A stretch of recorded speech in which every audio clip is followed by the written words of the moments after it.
I've been using calendar apps for years, and they always fell off, either too simple or way too complex. So I started building my own, something fast, native, and actually pleasant to use every day. This is Hora, a native macOS calendar built around speed, simplicity, and privacy. It launches instantly, feels like a real Mac app, and doesn't get in your way. It works seamlessly with Google Calendar, supports multiple accounts, and keeps everything in sync. You get day, week, and month views with smooth transitions between them. You can create and reschedule events with drag and drop directly on your timeline. Add a meeting link, Google Meet, and other platforms, and join instantly in one click.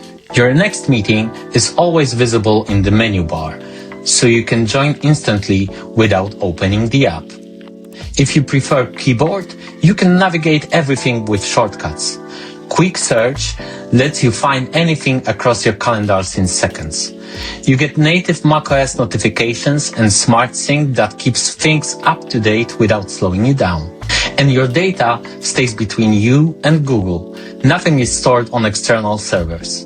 It's built for people who find Apple Calendar too limited and everything else a bit too much. It's basically the calendar I wanted to use myself. If that sounds like you, give it a try.